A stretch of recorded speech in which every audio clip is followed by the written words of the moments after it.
Hello everybody, welcome back to my YouTube channel. कैसे हैं आप सब लोग? आई होप आप लोग सब अच्छे होंगे।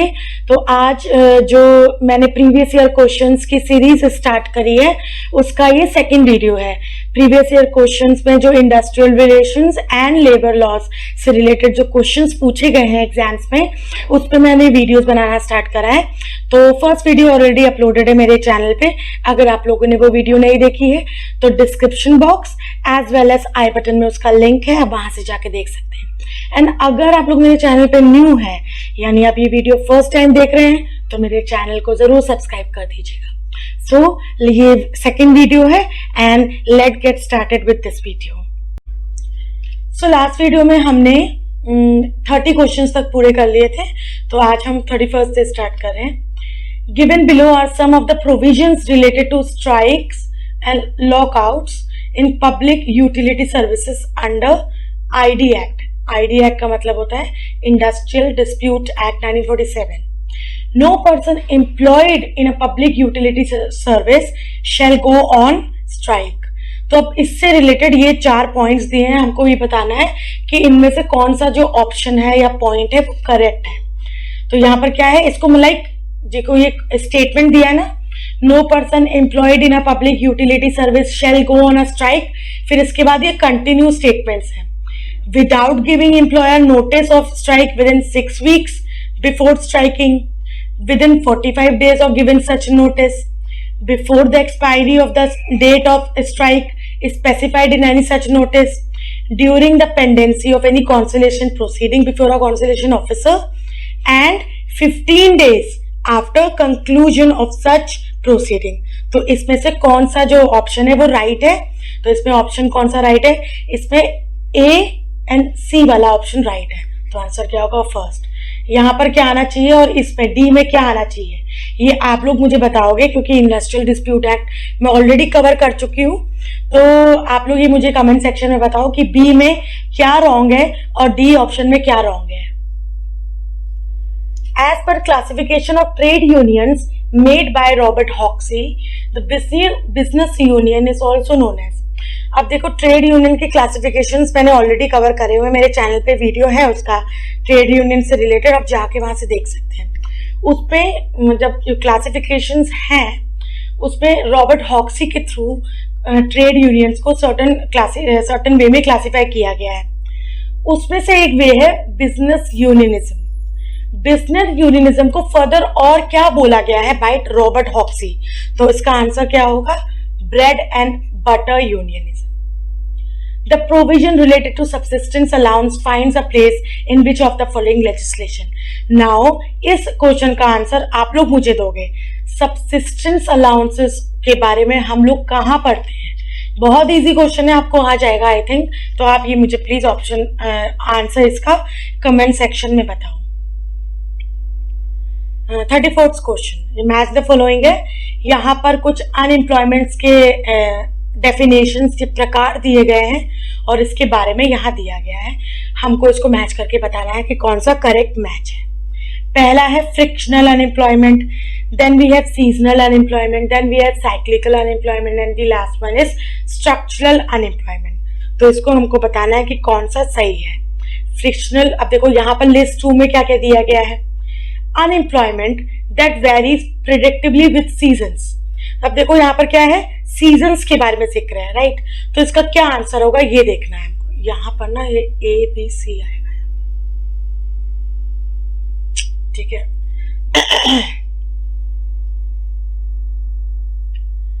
Unemployment that varies predictably with seasons. Second is when people are in transition from one job to another, or then when they first enter and or when यहाँ पर आएगा and then they first enter the labor market.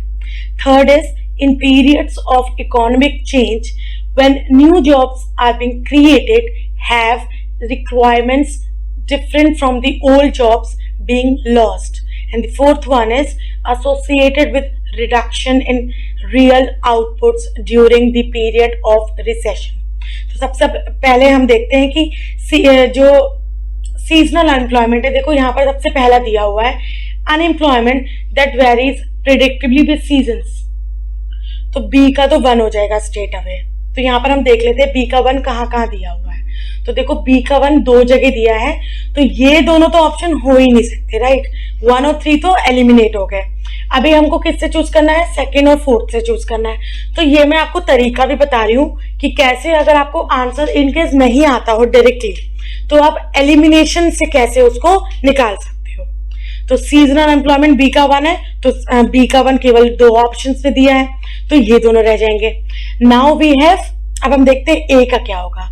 Frictional unemployment को क्या कहते हैं, frictional unemployment, then we have cyclical unemployment and then we have structural unemployment. तो structural unemployment का जो डेफिनेशन है वो ये है कि in periods of economic change when the new job is being created have requirements differing one from.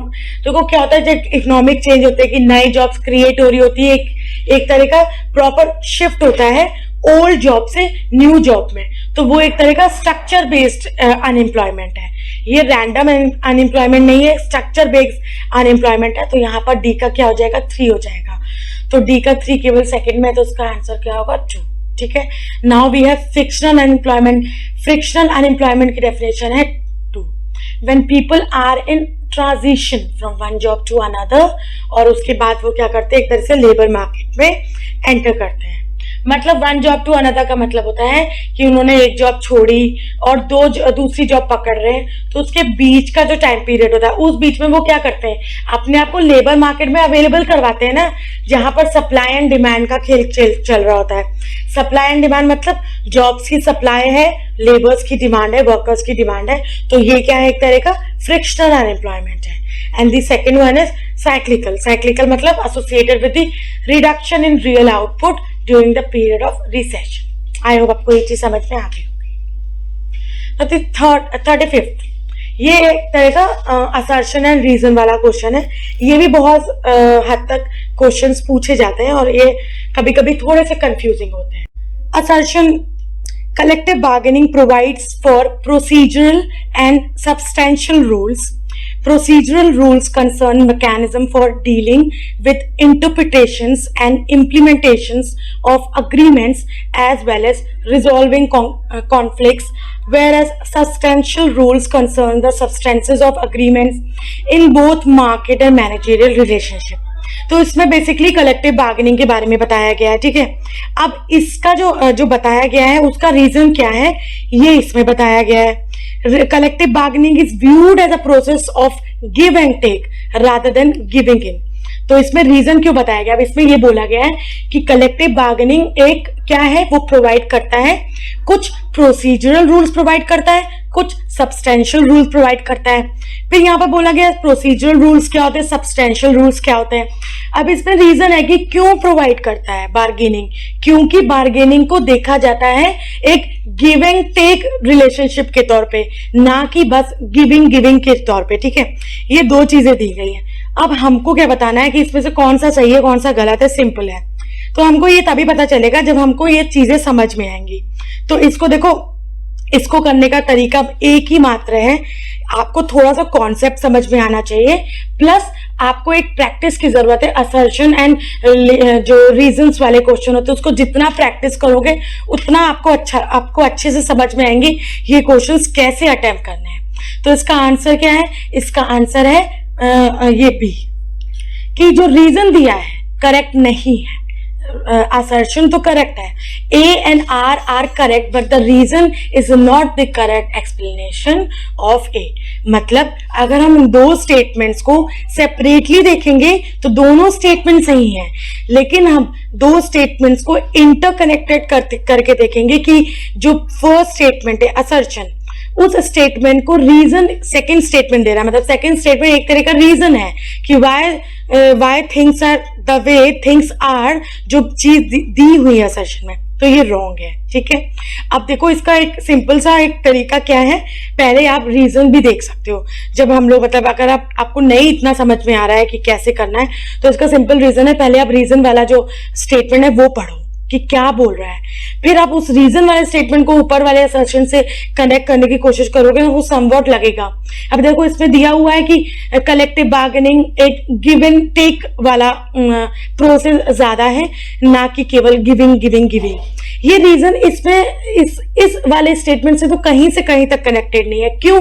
क्योंकि वो जो ऊपर स्टेटमेंट दिया हुआ है उसमें तो कहीं भी इस चीज की बात नहीं हुई है ना, गिविंग की, गिव एंड टेक रिलेशनशिप की, management and employer and employee के बीच में जो रिलेशनशिप है उसकी बात तो नहीं हो रही है।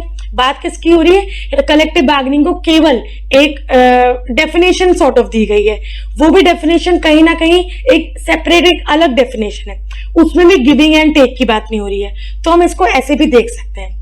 ये थोड़ा सा कंफ्यूजिंग सा है ये क्वेश्चन है, और इस टाइप के क्वेश्चंस थोड़े से कंफ्यूज करते हैं, मैं मानती हूं, ठीक है, लेकिन आप इसकी प्रैक्टिस करोगे तो आ जाएंगे। और हाँ, मैं एक वीडियो लाऊंगी जिसमें केवल असर्शन एंड रीजंस वाले क्वेश्चन होंगे, ताकि आपको और प्रैक्टिस करने का मौका मिले। Now we have match the following. ये तो ऐसा क्वेश्चन है, आपको स्पेसिफिकली अगर मैं नेट के एग्जाम्स की बात करूं, आपको एक क्वेश्चन तो पक्का ये मिल जाता है, जो वेज थ्योरीज होती हैं उससे रिलेटेड ये क्वेश्चन पक्का मिलता है। आई होप आप लोगों ने वेज थ्योरी वाला जो मेरा वीडियो है वो देखा होगा। अगर नहीं देखा है, डिस्क्रिप्शन बॉक्स में उसका लिंक मैं दे देती हूँ, उससे आप देख लीजिएगा, ठीक है। अब इसको आप अगर आप जानते हो, अगर आपने पढ़ा है, तो वीडियो पॉज करके उसको खुद भी लगा सकते हो और उसको कमेंट सेक्शन में क्या कर सकते हो, आंसर कर सकते हो। अदरवाइज मैं तो बता ही रही हूं आपको आंसर, ठीक है। अब देखो सबसिस्टेंस थ्योरी, इस थ्योरी का एक दूसरा नाम भी है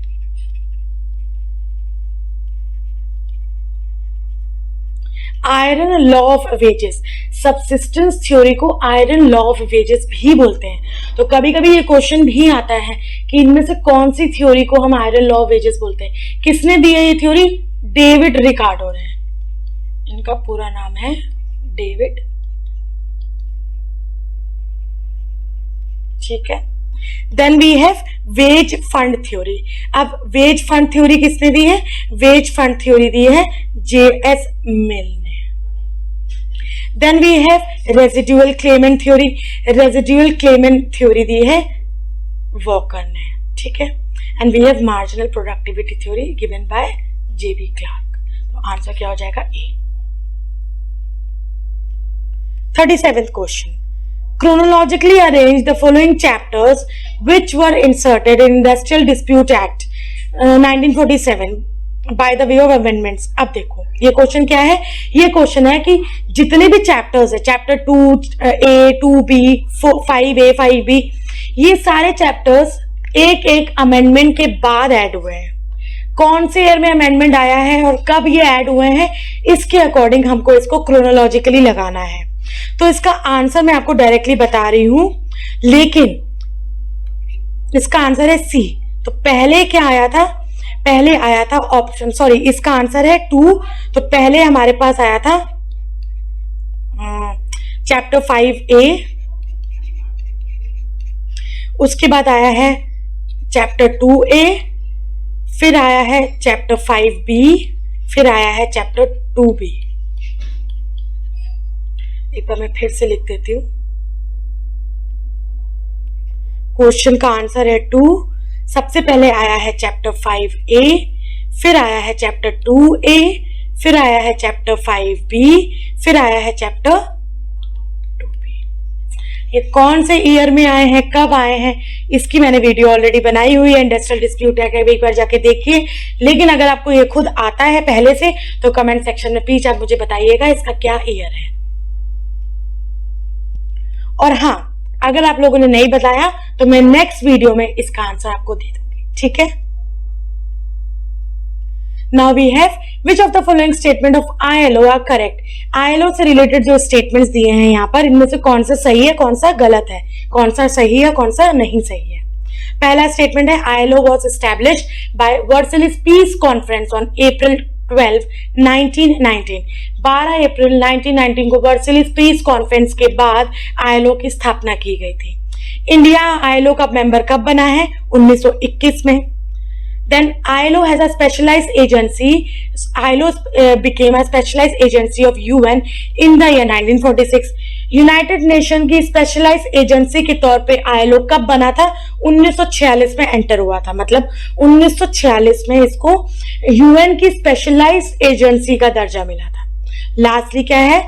international labour conference is policy making organ of ILO. तो ये 4 ऑप्शंस दिए हुए हैं, हमको बताना है इसमें से कौन सा करेक्ट है. तो आंसर क्या होगा इसमें से? करेक्ट कौन सा है? केवल 2. ठीक है, C and D. Which article? Question 39th. Which article of the Constitution of India deals with the prohibition of employment of children in the Factories Act?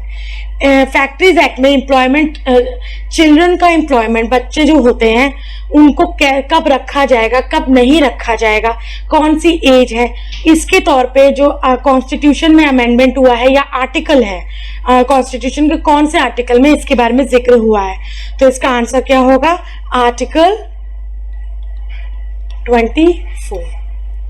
Factories act में कौन से सेक्शन में ये बताया गया है यंग पर्सन्स को dangerous machines पे काम करना नहीं है, प्रोहिबिटेड है? ये कौन से सेक्शन में बताया गया है?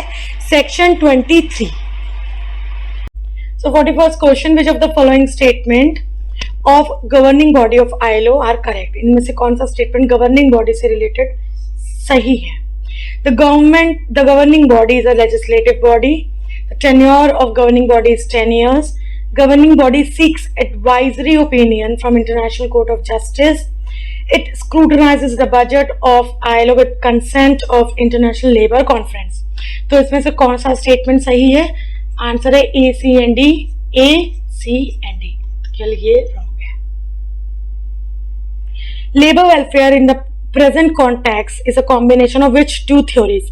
आज की अगर हम बात करें तो कौन सी दो थ्योरीज ऐसी हैं जिसका जो परसेप्शन है थ्योरीज के मतलब उन थ्योरीज में जो चीजें दी गई हैं उन थ्योरीज का ही कहीं ना कहीं मिश्रण है लेबर वेलफेयर, जो आज की डेट में लेबर वेलफेयर के प्रोविजंस हैं.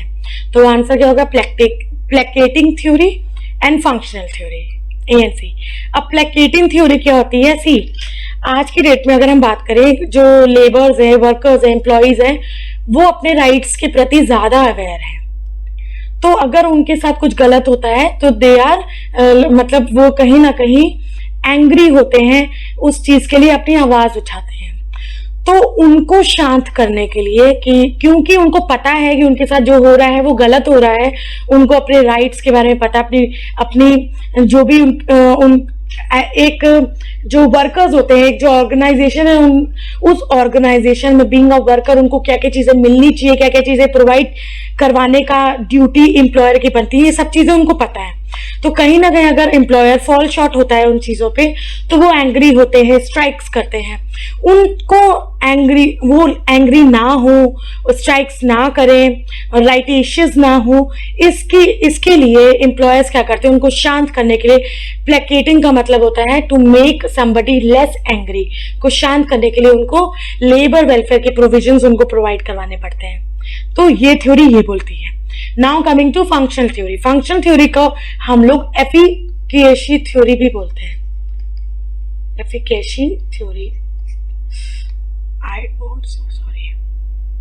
इसका मतलब होता है कि अगर आपको अपने वर्कर्स, अपने एम्प्लॉयज के एफिशिएंसी को बढ़ाना है तो उनको अच्छे से अच्छे जो सुविधाएं हैं वो प्रोवाइड करवानी पड़ेंगी. चाहे वो जो मेजर्स हैं, सेफ्टी मेजर्स की बात करें, उनको सोशल इंश्योरेंस, उनको फाइनेंशियल सिक्योर करने की बात करें, तो कोई भी मतलब उनके जो वर्किंग कंडीशंस है उनको अच्छे से प्रोवाइड करवाना पड़ेगा. उनके राइट्स को समझना पड़ेगा, जो वो चाहते हैं उनको वो प्रोवाइड करवाना पड़ेगा इन टर्म्स ऑफ जो भी वर्किंग वेलफेयर फैसिलिटीज है, वर्किंग कंडीशंस हो गई, या जो फाइनेंशियल फैसिलिटीज है वो प्रोवाइड करवानी पड़ेंगी, ताकि वो जितने अच्छे से आप उनके राइट्स को, उनकी नीड्स को फुलफिल करोगे in terms of measures, in terms of labour welfare measures, उतने ही अच्छे से वो परफॉर्म करेंगे, उतने ही अच्छे वो होंगे इन टर्म्स ऑफ एफिशिएंसी. तो ये थी फंक्शनल थ्योरी. एक थोड़ा सा मैंने आपको एक जिस्ट दिया है, मैंने डिटेल में ऑलरेडी वीडियो बनाया हुआ है। तो इन्हीं दो कॉम्बिनेशन को ध्यान में रखते हुए ही आज हमारा लेबर वेलफेयर वर्क करता है। Now we have match the following, हमको ऑथर्स को उनकी बुक से मिलाना है। तो अगर हम बात करें डुगलस मैकग्रीगर की, तो उनका जो बुक था वो था human problems of industrial civilisation. A का डी। ओके, नहीं, इसका आंसर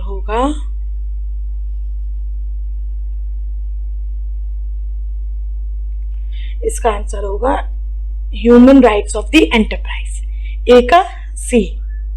एल्टन मायो ने क्या दिया है? एल्टन मायो ने दिया है human problems of industrial civilisation. Herbert Simon decision के ऊपर उन्होंने बहुत अच्छा काम करा है, new science of management in management decision.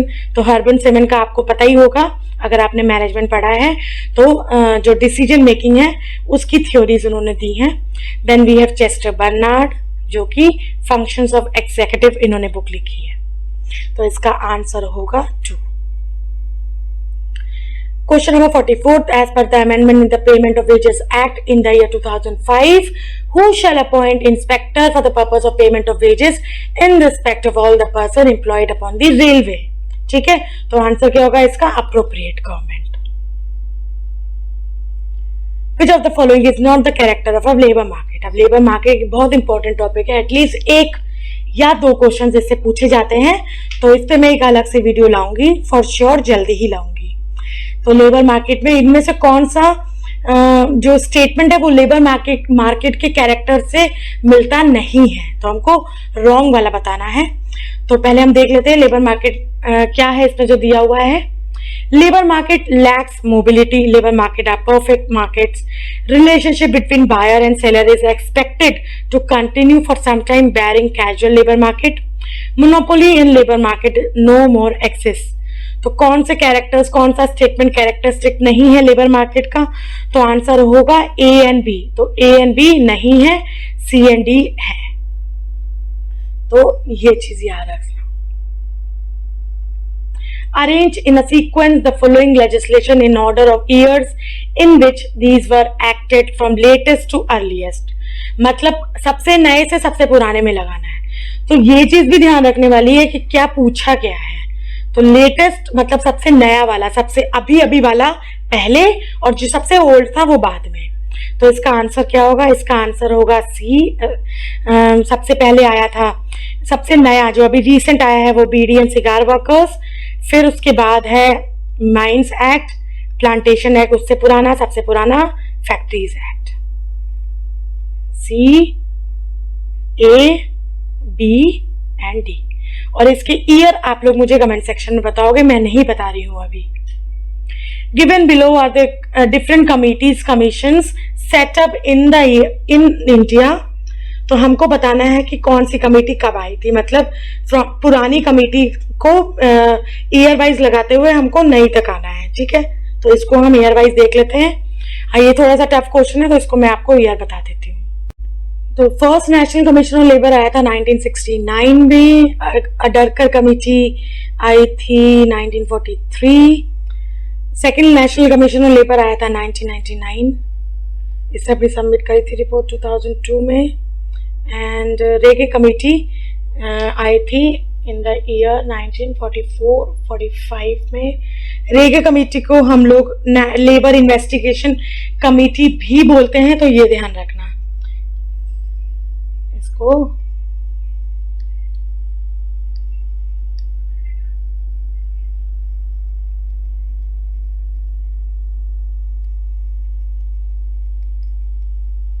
तो आंसर क्या होगा इसका? 1। सबसे पहले आया था डरकर committee, then D reggae committee, then first National Commission on Labour and the second National Commission on Labour. What percentage of number of days an employee of a seasonal establishment has to work? अगर हम seasonal establishment की बात करें तो कितने दिन काम करना पड़ेगा? Out of the total number of days the establishment is operational, जितने भी दिन एक establishment, एक seasonal establishment काम कर रही है, working है, operational में है, उन टोटल में से कितने दिन एटलीस्ट वर्कर को काम करना पड़ेगा ताकि वो क्लेम कर सके किसका? क्या? ग्रेच्युटी को। अगर हम ग्रेचुटी की बात करें तो वो क्लेम कर सके ग्रेचुटी। जैसे कि हम लोग नॉर्मल जो एम्प्लॉयज हैं उनको एटलीस्ट 5 साल देने पड़ेंगे अपनी ऑर्गेनाइजेशन को, रेंडर करनी पड़ेगी अपनी सर्विसेज, तब जाके वो ग्रेचुटी क्लेम कर सकते हैं। तो अगर हम सीजनल एम्प्लॉयमेंट की बात कर रहे हैं तो वहां पर कितना परसेंटेज दिया है ये पूछा है। तो आंसर क्या होगा? 75%। There exist certain essential elements of social insurance. Which of the following is not an element of social insurance? तो social insurance के कुछ important essential elements होते हैं, इनमें से कौन सा element social insurance का element नहीं है ये पूछ रहे हैं। Compulsory participation, contributory finance, no governmental sponsorship and benefit directly related to contribution. तो इसमें से कौन सा नहीं है? इसमें से कौन सा नहीं है? C and D नहीं है, ये दोनों हैं। ठीक है। Which of the following are considered to be the principle of labor legislation? Labor legislation के कौन से इनमें से प्रिंसिपल हैं और कौन सा नहीं है ये हमको बताना है। तो प्रिंसिपल ऑफ प्रोटेक्शन है, प्रिंसिपल ऑफ सोशल जस्टिस है, प्रिंसिपल ऑफ वेलफेयर है, principle of reasonable standard of living नहीं है। तो आंसर क्या होगा? A, B and C. Two statements assertion and reason are given, हमको बताना है कि इनमें से कौन सा ऑप्शन राइट है या रॉन्ग है। Labour welfare implies setting up of minimum desired standards and provisions of facility. Assertion में ये बोल रहा है कि लेबर वेलफेयर का मतलब होता है कि जो मिनिमम डिजायरेबल स्टैंडर्ड्स होते हैं, फैसिलिटीज होती हैं, प्रोविजंस होते हैं, उनको सेट करना। ठीक है। रीजन क्या दिया है? Such facilities enable the worker and his family to lead a good life, good work, family and social life. ठीक है। अब हमको बताना है इनमें से कौन सा स्टेटमेंट, दोनों में से कौन सा सही है, गलत है, क्या जो रीजन दिया है वो सही है कि नहीं है, ये बताना है। तो इसका क्या आंसर होगा, इसको हम देख लेते हैं। इसका आंसर होगा A. Both A and R are true, R is also the correct explanation of A. तो लेबर वेलफेयर में जो असर्शन है वो करेक्ट है कि हाँ, इसका मतलब होता है जो मिनिमम डिजायरेबल स्टैंडर्ड्स होते हैं, प्रोविजंस होते हैं, उनको सेट करना ताकि हम एटलीस्ट सब्सिस्टेंस लेवल प्रोवाइड करवा सके अपने वर्कर्स को जो हमको अपना हार्डवर्क दे रहे हैं। क्यों? ताकि वो जो वर्कर है वो क्या कर सके, अपनी फैमिली के साथ मिलके एक गुड लाइफ लीड कर सके, और एक गुड सोशल लाइफ लीड कर सके, गुड वर्किंग लाइफ लीड कर सके। Question number 52, as per the provisions of bonus act, set off can be done for next how many years? तो जो set off होता है वो एटलीस्ट कितने साल तक किया जा सकता है? अगर हम बोनस एक्ट 1965 की बात कर रहे हैं तो आंसर क्या होगा? 4 years. Arrange in proper sequence the authorities mentioned in Industrial Dispute Act in resolving grievances. तो अगर हम ग्रीवेंस रिजोल्यूशन की बात करें तो यहाँ पर हमको कैसे सेट करना है कि सबसे पहले वर्कर कहाँ जाएगा, फिर कहाँ जाएगा और फिर कहाँ जाएगा, ऐसे सेट करना है। तो इसका आंसर क्या होगा? सबसे पहले ग्रीवेंस रिड्रेसल मशीनरी के पास जाएगा, उसके बाद जाएगा कॉन्सिलेशन ऑफिसर के बाद, एंड लास्टली किसके पास जाएगा? लेबर कोर्ट के पास। आई होप आपको ये चीज समझ में आई होगी।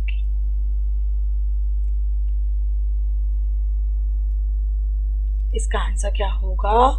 B, C and A.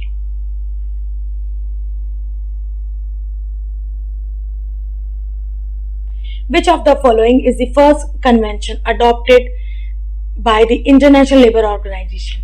International Labour Organization ने जो 1999 में जो इस्टेब्लिश हुआ था, तो सबसे पहला कौन सा कन्वेंशन था जो उन्होंने अडॉप्ट करा था? आंसर क्या होगा? Hours of work industry convention. ठीक है। इसके बारे में ऑलरेडी मैंने एक डिटेल्ड वीडियो बनाया हुआ है जिसमें इंपॉर्टेंट आईएलओ कन्वेंशंस के बारे में मैंने बताया हुआ है। इंडिया ने कौन कौन से कन्वेंशंस को रेटिफाई करा, कब रेटिफाई करा है, कौन से कोर कन्वेंशंस होते हैं, ये सारी डिटेल्स मैंने ऑलरेडी एक वीडियो में दी रखी है जिसका लिंक मैं डिस्क्रिप्शन बॉक्स में दिया है, आप वहां से जाके देख सकते हैं। विच of the following is not included in the definition of wages? Payment of wages act की बात करें तो उसमें जो डेफिनेशन ऑफ वेज दी हुई है, इनमें से कौन सा चीज उस डेफिनेशन में इंक्लूड नहीं किया है? Bonus as a part of salary, अगर बोनस सैलरी का पार्ट है तो उसको वेजेस में गिना जाएगा, yes. Remuneration paid under any award settlement between the parties, ये भी है। Remuneration in respect of overtime और एनी लीव पीरियड ये भी है, एनी ट्रैवलिंग अलाउंस और वैल्यू ऑफ ट्रैवलिंग अलाउंस ये नहीं है वेजेस का part. As per the provisions of Industrial Employment Standing Order Act 1946, a standing order finally certified shall not be modified. अगर एक बार स्टैंडिंग ऑर्डर सर्टिफाई हो गया है तो वो कितने टाइम पीरियड के लिए मॉडिफाई नहीं किया जा सकता। ये आई थिंक क्वेश्चन रिपीट हो चुका है, पहले वाले वीडियो में भी मैंने बताया है। अब आप मुझे बताएंगे इसका आंसर, और इससे पहले जो मैंने 2-3 क्वेश्चंस के आंसर पूछे हैं उसको भी आप प्लीज प्लीज प्लीज मुझे कमेंट सेक्शन में जरूर बताइएगा। Question number 57. As per the provisions of Minimum Wages Act 1948, a claim shall be presented within what time period from the date of which the minimum wages become payable. अगर हम minimum wages act की बात करें तो अगर minimum wages से related कोई claim है तो जिस दिन भी मिनिमम वेजेस पेबल आपके ड्यू हुए हैं, पेबल बनना स्टार्ट हुए हैं, उस दिन से कितने टाइम पीरियड के अंदर आप उससे रिलेटेड क्लेम को दे सकते हो, क्लेम को रेज कर सकते हो, ये पूछा गया है। आंसर क्या होगा? 6 months। Given below are the provisions related to the factories. Factory से रिलेटेड प्रोविजंस दिए हुए हैं, हमको बताना है कि कौन सा प्रोविजन कितने, मतलब इसमें मिनिमम जो वर्कर्स है, नंबर ऑफ वर्कर्स वो है रिक्वायरमेंट, और इसमें हमको प्रोविजन दिया हुआ है। तो कौन से मिनिमम नंबर ऑफ वर्कर्स में कौन सा प्रोविजन दिया जाएगा, हमको उससे मैच करना है। ठीक है, तो इसको हम देख लेते हैं फिर। चलिए, मैंने इसका आंसर इसलिए लिखा है तो मैं इसको आपको ऐसे ही बता दूंगी। ठीक है, फुल ड्रिंकिंग वाटर कितने मिनिमम नंबर ऑफ वर्कर्स में प्रोवाइड किया जाएगा? More than 150। ठीक है, welfare officer 500 and more, shelter room more than 250 and safety officer 1000 and more. In which section of Industrial Employment Standing Orders Act 1946 there is a provision for payment of subsistence allowance? तो कौन सा section है subsistence allowance से related? Section 10A, और ये एक amendment के through add हुआ है। Now you guys have to tell me the year of that amendment. The last question of this video is, among the following, who is known as the father of human relation approach? अगर हम human relation approach की बात करें तो उस human relation approach के father कौन कहलाते हैं? बहुत easy question है, आंसर है एल्टन मायो। I hope कि आपको ये वीडियो समझ में आया होगा, and with this I end this video। And अगर आपको वीडियो समझ में आया, अगर आपको वीडियो अच्छा लगा है, प्लीज लाइक कर दीजिएगा मेरा वीडियो, शेयर कर दीजिएगा अपने फ्रेंड्स के साथ, एंड सब्सक्राइब तो प्लीज जरूर कर दीजिएगा। सो नेक्स्ट वीडियो लेके मैं जल्दी आऊंगी। Till then stay connected with me, keep learning, stay safe, and guys जो मैं KBC में गई थी उसके लिए आप लोगों ने जो भी मुझे अप्रिसिएशन दिया है, and I really feel very blessed कि आप लोग as a student, as a subscriber मेरे साथ जुड़े हो, और मैं कोशिश करूंगी ऐसे ही आगे आप लोगों को और अच्छे से जो भी चीज़ें हैं वो प्रोवाइड करवाती रहूं। एंड आप लोगों के जितने कमेंट्स थे मैंने सब पढ़े हैं और मुझे बहुत अच्छा लगा, और उसके लिए thank you thank you thank you thank you. मैं जितना भी थैंक यू कहूँगी शायद काम होगा। एंड यस, तो नेक्स्ट वीडियो में मिलते हैं। Till then bye bye.